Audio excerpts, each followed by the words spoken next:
जिस तरह से जो है इलेक्ट्रोस्टैटिक्स में कूलॉम्स लॉ का अल्टरनेटिव फॉर्म होता है गाउस लॉ, उसी तरह से मैग्नेटोस्टैटिक्स में जो है बायो-सेवर्ट लॉ का अल्टरनेटिव फॉर्म होता है एम्पियर सर्किटल लॉ। ये जो एम्पियर सर्किटल लॉ है ये हमें ये बताता है कि अगर किसी वायर के थ्रू जो है करंट का फ्लो हो रहा हो तो फिर उस वायर के चारों तरफ जो मैग्नेटिक फील्ड बनता है उस मैग्नेटिक फील्ड का करंट के साथ रिलेशन क्या है। और इस लॉ का जो है पहली बार एक्सप्लेन किया था एक French physicist Andre Marie Ampere ने। तो एम्पियर सर्किटल लॉ ये कहता है कि अगर जो है एक करंट कैरिंग कंडक्टर हो तो फिर उसके चारों तरफ जो मैग्नेटिक फील्ड बनता है उस मैग्नेटिक फील्ड का जो क्लोज्ड लाइन इंटीग्रल होगा वो बराबर होगा, वो जो क्लोज्ड पाथ होगा या कहें जो क्लोज्ड लाइन होगा वो जितना करंट जो है अपने अंदर इनक्लोज करके रखेगा वो इनटू जो उस मीडियम का जो एब्सोल्यूट परमिबिलिटी होगा वो। तो इसे समझने के लिए मान ले कि यहां पर जो है ये एक कंडक्टर हो गया और इस कंडक्टर में जो है मान लेते हैं कि करंट का फ्लो हो रहा है। ये जो करंट का फ्लो हो रहा है ये करंट है I। तो अब इसके चारों तरफ जो है मैग्नेटिक फील्ड बनेगा और हमें यह देखना है कि जो मैग्नेटिक फील्ड बनेगा इसके चारों तरफ उसका जो क्लोज्ड लाइन इंटीग्रल होगा वो बराबर होगा यहां पर म्यू नॉट I के। यहां पर म्यू नॉट क्या है, यहां पर ये जो मीडियम है इसका ये एब्सोल्यूट परमिबिलिटी है और ये I क्या है, I यहां पर ये जो वायर है इसमें ये जो करंट का फ्लो हो रहा है वो है। तो यहां पर हम क्या करेंगे कि हम यहां पर जो है एक क्लोज्ड पाथ चूज करेंगे। तो यहां पर जो है ये रहा वो क्लोज्ड पाथ। हमने चीजों को आसान रखते हुए हमने एक सर्कल ड्रा कर लिया है, हमने एक सर्कुलर पाथ ड्रा कर लिया है। तो अगर आप देखें तो यहां पर इसका जो रेडियस है उसका रेडियस यहां पर हमने मान लिया कि है यहां पर R। सो यहां पर इस सर्कल का जो रेडियस है उसे हमने मान लिया कि यहां पर ये है R। तो क्लियर है कि यहां पर अगर आप एक पॉइंट चूज करें, यहां पर चूज करें, यहां पर चूज करें, सबका यहां पर जो डिस्टेंस होगा सेंटर से वो कितना होगा, वो R ही होगा। इसका मतलब क्या है, इसका मतलब यह है कि यहां पर इस पॉइंट पर जो मैग्नेटिक फील्ड बनेगा उसका जो मैग्नीट्यूड होगा मैग्नेटिक फील्ड का उतना ही इस पॉइंट पर भी मैग्नेटिक फील्ड होगा। मैग्नीट्यूड यहां पर और यहां पर सेम होगा और उतना ही यहां पर भी होगा और उतना ही यहां पर भी होगा। आप कहीं भी पॉइंट चूज कर ले, हर पॉइंट पर जो मैग्नेटिक फील्ड होगा वो सेम ही रहेगा। क्यों? क्योंकि डिस्टेंस जो है वो सेम है। तो अब हमें जो है उस मैग्नेटिक फील्ड का जो क्लोज्ड लाइन इंटीग्रल होगा वो हमें पता करना है और हम ये देखेंगे कि जो क्लोज्ड लाइन इंटीग्रल होगा वो बराबर होगा इसके। तो यहां पर देख लेते हैं कि जो मैग्नेटिक फील्ड बनेगा अभी इस पॉइंट पर उसका डायरेक्शन क्या होगा। हम डायरेक्शन कैसे पता करते हैं, हम डायरेक्शन को पता करने के लिए यूज करते हैं राइट हैंड थंब रूल को। तो राइट हैंड थंब रूल ये कहता है कि हमें अपने राइट हैंड को जो है कुछ इस तरह से प्लेस करना है कि ताकि जो अंगूठा है वो यहां पर करंट के डायरेक्शन में हो। तो फिर जो मुड़ी हुई अंगुलियां होंगी वो मैग्नेटिक फील्ड को जो है बताती हैं। तो यहां पर आप समझ सकते हैं कि जो मैग्नेटिक फील्ड होगा वो यहां पर इस डायरेक्शन में होगा, ये होगा मैग्नेटिक फील्ड का डायरेक्शन। तो चलिए मान लेते हैं कि ये जो मैग्नेटिक फील्ड है ये है P एज वेक्टर। अगर आप इस पॉइंट की बात करें तो मैग्नेटिक फील्ड जो होगा वो यहां पर इस डायरेक्शन में होगा। यहां पर देखें तो यहां पर मैग्नेटिक फील्ड इस डायरेक्शन में होगा। तो इस तरह से हम मैग्नेटिक फील्ड के डायरेक्शन को पता करते हैं।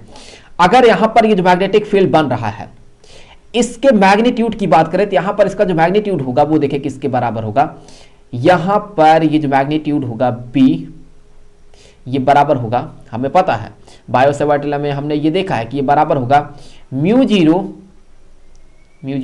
I divided by 2 pi R के। यहां पर R जो है ये जो हमने क्लोज्ड पाथ चूज किया है उसका ये रेडियस है और ये जो I है यहां पर ये जो वायर में करंट का फ्लो हो रहा है वो है। तो यहां पर ये हो गया मैग्नेटिक फील्ड का मैग्नीट्यूड। अब यहां पर ये जो मैग्नेटिक फील्ड बन रहा है इसके चारों तरफ इसका हमें जो है क्लोज्ड लाइन इंटीग्रल पता करना है। तो उसके लिए अभी हम क्या करेंगे कि अभी हम एक छोटा सा जो है एलिमेंट यहां पर कंसीडर करेंगे। तो हमने यहां पर जो है एक बहुत ही बहुत ही छोटा सा जो है एलिमेंट कंसीडर कर लिया। ये जो एलिमेंट हमने कंसीडर किया है ये हमने मान लिया कि ये है यहां पर डीएल वेक्टर।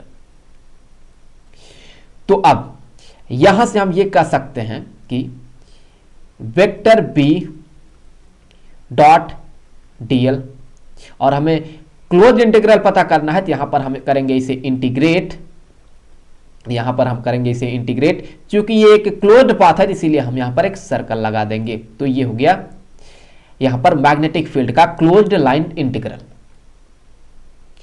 तो अब यहां पर देखिए ये किसके बराबर होगा, हमें पता है कि जब भी हम दो वेक्टर का डॉट प्रोडक्ट करते हैं तो ये बराबर होता है पहले वेक्टर का मैग्नीट्यूड इंटू दूसरे वेक्टर का magnitude into cosine of angle between them.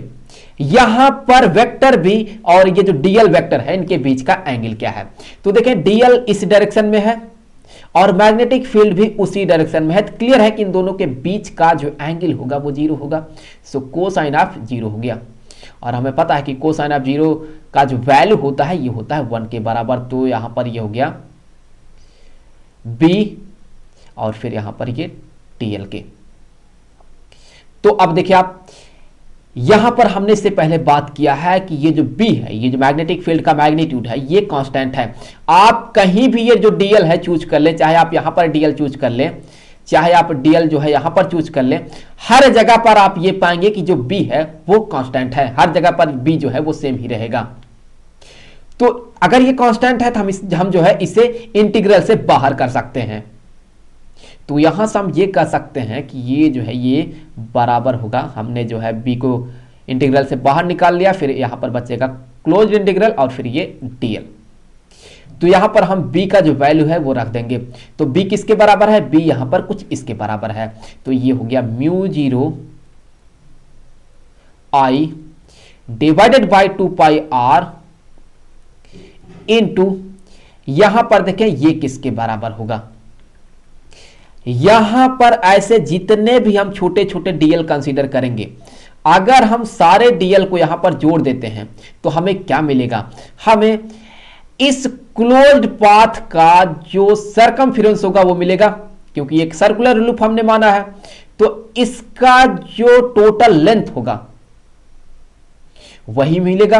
तो ये क्या होगा, ये इस सर्कल का जो सरकमफेरेंस होगा उसके बराबर होगा। तो यहां पर हम सिंपली लिख सकते हैं 2 पाई r, क्योंकि हमें पता है कि एक सर्कल का जो सरकमफेरेंस होता है वो होता है 2 पाई इंटू उस सर्कल का जो रेडियस होता है वो।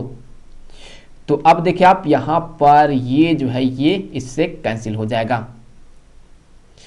तो इससे आगे हम सिंपली ये कह सकते हैं कि ये जो मैग्नेटिक फील्ड का क्लोज्ड लाइन इंटीग्रल है ये बराबर हो गया है म्यू 0 आई के। तो यहां पर इस तरह से जो है हम एम्पियर सर्किटल लॉ को प्रूव करते हैं। तो आई होप कि ये वीडियो आपके लिए काफी हेल्पफुल रहा होगा। अब अगले वीडियो में हम सोलेनॉइड पे बात करेंगे, तो मिलेंगे आपसे अगले वीडियो में।